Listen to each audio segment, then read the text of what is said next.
Bueno, hoy tenemos sobre la mesa un tema que, a ver, es el lenguaje que late bajo la superficie de nuestro mundo moderno. Una arquitectura invisible, diría yo.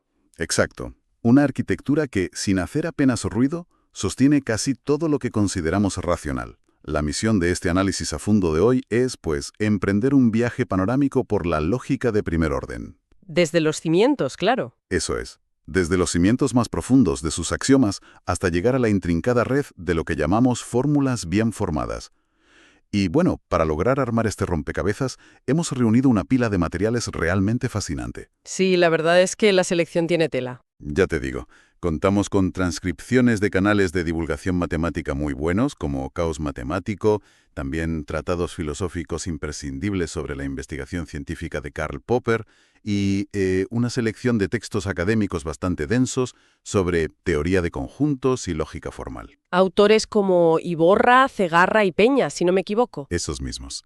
Así que hay muchísimo terreno por cubrir, y estoy seguro de que es un viaje que cambia la forma de ver las cosas para quienes nos escuchan. Y creo que es vital enmarcar la relevancia de este tema desde el principio, porque, a ver, al escuchar términos como axiomas o cuantificadores, La gente desconecta. claro, la reacción instintiva suele ser pensar en matemáticas abstractas, áridas, de esas que se quedan atrapadas en la pizarra de una facultad universitaria, llenas de polvo. Totalmente. Pero la realidad es diametralmente opuesta. O sea, estamos hablando de un engranaje lógico vivo. Es el marco de referencia que permite a los procesadores electrónicos tomar decisiones sin colapsar. Ni más ni menos. Es la estructura vertebral sobre la cual la inteligencia artificial organiza su conocimiento del mundo y fíjate, lo más crucial para nuestro día a día es el mecanismo que nos permite ejercer el pensamiento crítico estructurado. Sí, en una era de sobrecarga de información constante como la que tenemos. Exacto. Aprender a separar la estructura de un argumento de su contenido es supervivencia pura, vamos. No es una clase teórica, es entender cómo funciona el raciocinio en su estado más puro. Pues vamos a desgranar esto entonces. Porque para entender por qué la humanidad tuvo que inventar la lógica de primer orden, hay que dar un paso atrás y mirar qué teníamos antes. La lógica proposicional. Eso es. ¿Por qué la lógica proposicional, la clásica, se nos quedó pequeña? Según lo que extraemos de las fuentes, la lógica proposicional, que tiene sus raíces profundas en los trabajos de Frege, es básicamente el esqueleto del razonamiento. Ujú. Funciona con proposiciones completas, bloques macizos y cerrados a los que simplemente les asignamos letras, como la famosa P o la Q. Ya, las típicas variables de toda la vida. Claro, y el canal Caos Matemático tiene una forma estupenda de ilustrarlo conceptualmente usando el clima. Si afirmamos, si llueve, no hace sol, y luego constatamos empíricamente, llueve. La conclusión lógica e impecable es no hace sol. Exactamente. Es un sistema maravilloso para conectar ideas a gran escala, pero adolece de una ontología limitadísima. Es como una caja negra. A la caja negra. La lógica proposicional no puede mirar dentro de las oraciones para ver de qué están hechas. Solo ve el paquete por fuera. Eso es. Solo ve el paquete y decide si es verdadero o falso en su conjunto. Lo fascinante aquí es cómo la lógica de primer orden, a la que solemos llamar LPO, entra en escena como un microscopio de altísima resolución. Un microscopio lógico. Exacto. Si antes decíamos ocurre un hecho P, la LPO abre esa caja, saca los elementos y los desglosa uno por uno. De repente introducimos una riqueza brutal. Ya no es solo P. Claro, ya no.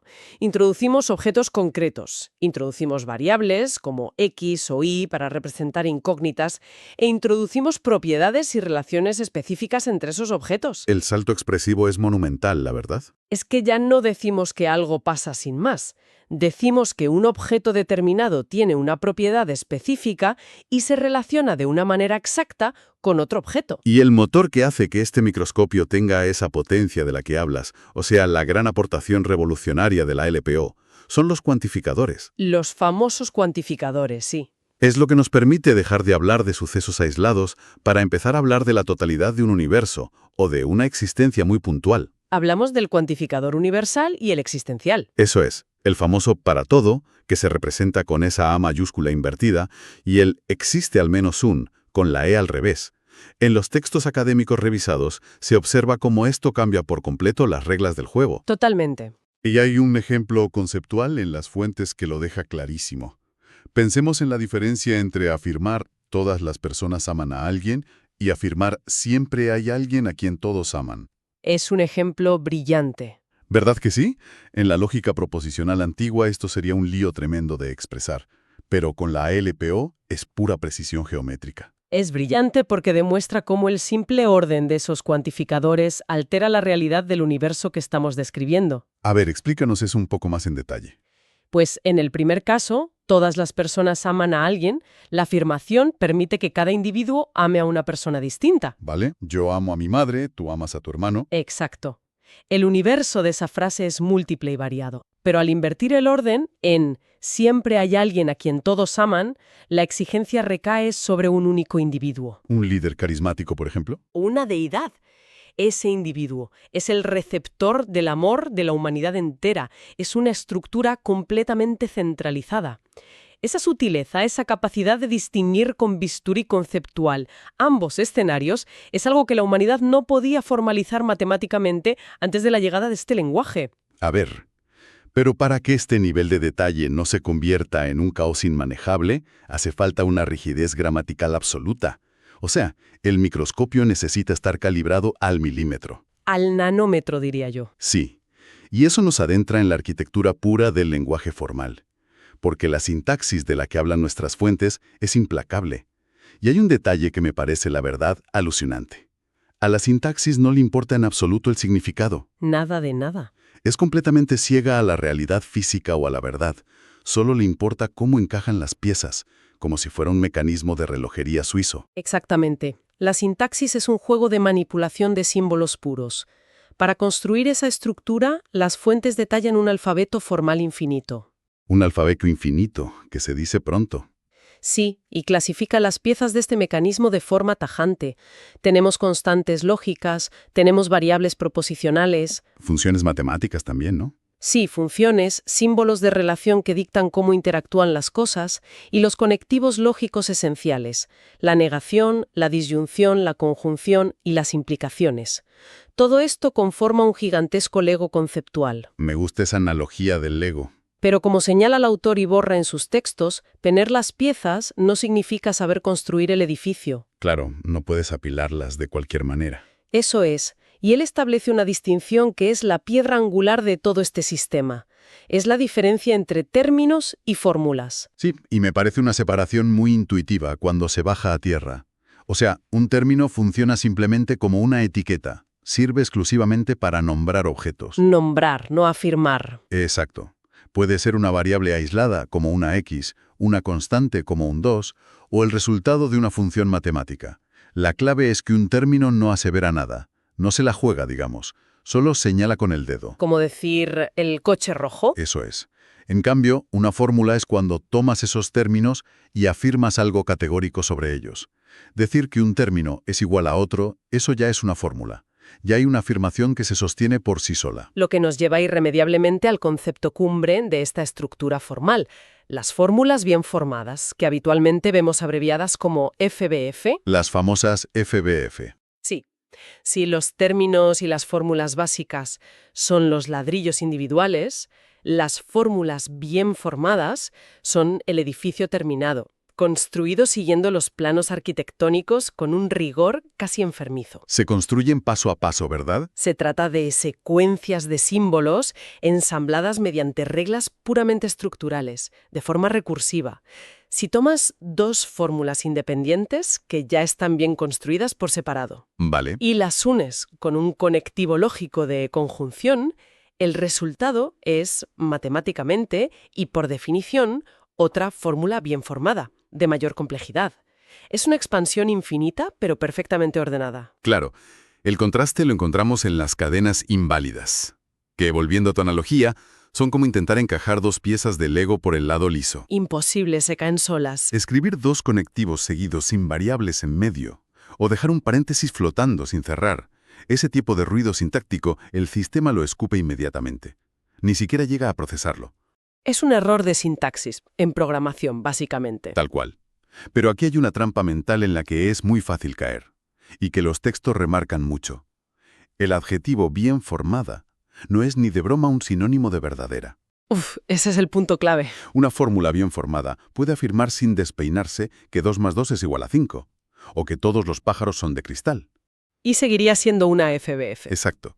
Mientras la articulación de los símbolos, las variables y los cuantificadores sea impecable gramaticalmente, la lógica formal la abraza como válida dentro de su lenguaje. La sintaxis, como decíamos antes, no tiene ojos para ver el mundo real. Y fíjate que esa ceguera sintáctica crea un problema filosófico enorme, porque tener un edificio perfectamente construido está muy bien, claro. Queda muy bonito. Pero si está vacío y desconectado de la realidad empírica, no nos sirve de mucho para entender nuestro entorno. La manipulación de símbolos sobre un papel tiene que aterrizar en el mundo en algún momento. Hay que darle sentido a todo eso. Y si conectamos esto con el panorama general, es aquí donde hace su entrada triunfal la semántica. Para dar el salto de un simple juego de reglas gramaticales a una aseveración sobre lo que es cierto o es falso, es imprescindible introducir lo que en la teoría se denomina una estructura o un modelo. ¿Un modelo? Un modelo es el puente. Asigna un dominio de objetos tangibles y otorga un significado real, un peso específico a cada símbolo vacío de nuestro alfabeto formal. Sagarna, uno de los autores que revisamos, tiene un ejemplo maravilloso para ilustrar esta transición de la nada al todo, usando matemáticas de secundaria, algo muy de cajón. A ver. Imaginemos que escribimos en una pizarra una ecuación cuadrática clásica, algo tipo x al cuadrado menos 5x más 6 igual a 0, sin resolverla. Vale, la típica de instituto. Sintácticamente es un poema. Es una fórmula bien formada, impecable. Todos los símbolos están en su sitio. Pero semánticamente está en un limbo absoluto. No es ni verdad ni mentira. No es ni verdadera ni falsa, porque la variable, esa x, es un fantasma. La ecuación no adquiere un valor de verdad hasta que el modelo no interviene y le asigna un número concreto a esa incógnita. Claro. Si decidimos que la incógnita vale 2 o 3, que son las soluciones de esa ecuación en concreto, la afirmación se ilumina y se vuelve verdadera. ¿Funciona? Pero si introducimos un 4 o cualquier otro valor aleatorio, se apaga y es falsa. El modelo es el que tiene la autoridad final para dictar la realidad de la fórmula. Esta distinción que acabas de hacer abre una dicotomía monumental en el campo de la lógica formal. Es la gran brecha entre la demostración sintáctica y la verdad semántica. Son dos mundos que coexisten, sí, pero operan bajo leyes totalmente distintas. Son como dos caras de la misma moneda que no se tocan. Algo así. Cuando decimos que una fórmula es demostrable dentro de un sistema usando reglas puramente mecánicas de derivación, estamos hablando de sintaxis pura. Es un ejercicio de seguir ciegamente las instrucciones del manual. Paso 1, paso 2. Exacto. Sin embargo, cuando afirmamos que una fórmula es lógicamente válida o verdadera, estamos diciendo que se cumple en todos los modelos e interpretaciones posibles. Es una afirmación mucho más pesada. Muchísimo más. Uno habla de no romper las reglas del juego de símbolos. El otro habla de poseer una verdad inquebrantable en un universo de interpretación. Hombre, pero para jugar a este juego de derivaciones lógicas y llegar a esas verdades inquebrantables, hay que partir de algún sitio. De la nada no sale nada. Exacto. No se puede construir un rascacielos en el aire. Hace falta una base firme, unos cimientos. Y esos cimientos son los axiomas. Retomando nuestra perspectiva histórica y filosófica, las fuentes rescatan el antiguo sueño de Leibniz. Un visionario, Leibniz. Desde luego. Él tenía esta visión, que casi podríamos llamar romántica, de lograr reducir absolutamente todo el conocimiento humano a unos pocos axiomas primitivos. Verdades absolutas. Verdades tan inmediatas y evidentes que no necesitaran demostración alguna, y a partir de las cuales se pudiera, mecánicamente, deducir el resto del universo lógico. El problema con ese sueño es que decidir qué merece la categoría de axioma es una tarea de una complejidad abrumadora. No es elegir al azar. No vale cualquier afirmación que nos parezca evidente a simple vista. Y aquí es donde el análisis de Karl Popper resulta profundamente iluminador. Popper no decepciona nunca. En su tratado sobre la lógica de la investigación científica, Popper no se anda con contemplaciones y establece 4 requisitos inflexibles. Todo sistema de axiomas debe cumplirlos para no desmoronarse. 4 pilares fundamentales. El primero es bastante evidente. El sistema debe estar exento de contradicción. Si 2 axiomas chocan entre sí, el sistema colapsa instantáneamente. Pero el segundo requisito es el que creo que requiere mayor elegancia intelectual, que es la independencia. Esa parte me pareció fascinante en la lectura. La independencia significa que ningún axioma puede deducirse lógicamente del resto de axiomas del conjunto. Ni uno solo. Me encanta verlo con la metáfora de una maleta perfectamente hecha para un viaje largo. Si puedes sacar una prenda de la maleta y el viaje sigue saliendo exactamente igual de bien... Esa prenda sobraba desde el principio. Exacto. En la lógica, si puedes eliminar una regla de tus cimientos y aún así puedes demostrarla usando las reglas que quedan en la caja, entonces nunca fue un axioma, era un teorema camuflado. Muy buena forma de verlo. Un axioma tiene que ser primitivo, indivisible. Y los dos últimos requisitos de Popper refuerzan esta idea de eficiencia máxima, ¿no? Sí, el tercer punto exige que los axiomas sean suficientes. Es decir, con esa pequeña maleta conceptual de la que hablabas, debes ser capaz de deducir absolutamente todos los enunciados posibles de tu teoría. No te puede faltar ropa para el viaje. Eso es. Y el cuarto punto exige que sean estrictamente necesarios, prohibiendo cualquier supuesto superfluo. Es la búsqueda de un sistema espartano, donde no hay ni un gramo de grasa teórica. Todo músculo. El ejemplo por excelencia de esta pureza, que se detalla magistralmente en los textos de Iborra, es la aritmética de Peano. Claro, la formalización de los números naturales. Peano levanta todo el rascacielos de la aritmética básica a partir de afirmaciones de una simplicidad que asusta.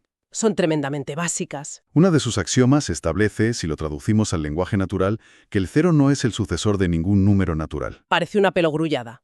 Claro. Ahora bien, tener los axiomas en un lado y las fórmulas bien formadas en el otro no sirve de nada sin un puente dinámico. Los axiomas por sí solos son inertes, son puntos de partida estáticos. Para que haya movimiento lógico, un sistema deductivo formal integra esos axiomas con reglas de inferencia primitivas. Los engranajes. Son los engranajes mecánicos de la mente.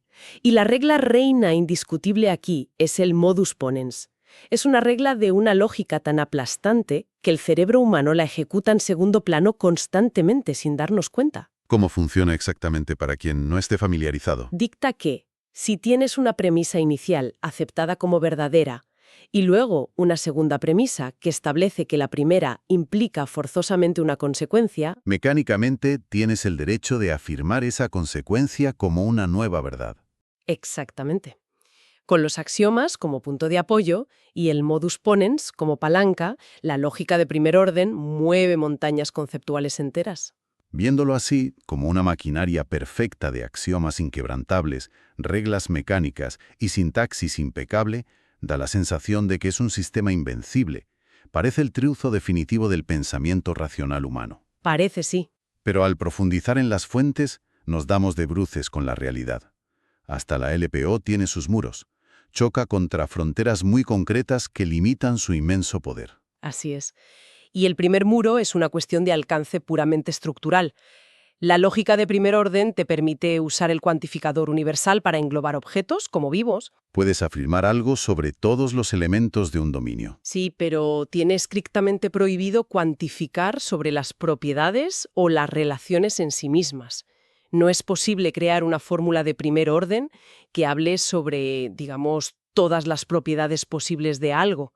Te quedas corto de vocabulario formal. Te quedas corto.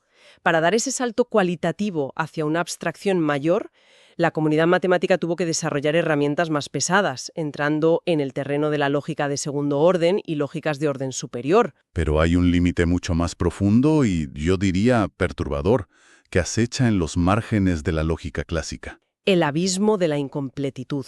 Estamos hablando del famoso teorema de Gödel, y esto no es solo un detalle técnico para especialistas. Esto provocó una crisis existencial en las matemáticas en su momento. Fue un terremoto. Durante décadas se creyó que con un sistema de axiomas perfecto como el de Peano, cualquier verdad matemática se podría llegar a demostrar eventualmente, con suficiente tiempo. Era la esperanza de Hilbert y muchos otros. Pues Gödel llegó y dinamitó ese sueño por completo, demostrando que en cualquier sistema lo suficientemente complejo, siempre van a existir verdades aritméticas irrefutables. Cosas que sabemos que son ciertas. Cosas que son absolutamente ciertas, sí, pero que el sistema jamás, repito jamás, podrá demostrar mecánicamente usando sus propios axiomas.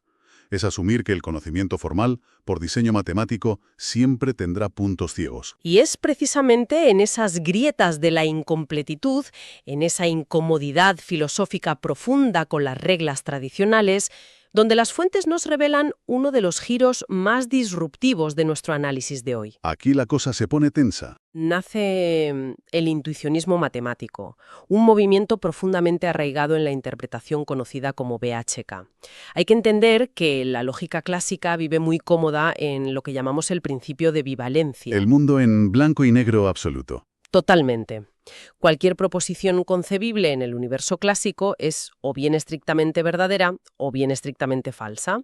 No hay puntos medios, no hay grises. Pero la escuela intuicionista rompe la baraja por completo. Para ellos, la noción abstracta de verdad es secundaria. Su divisa, su concepto central, no es la verdad en el vacío.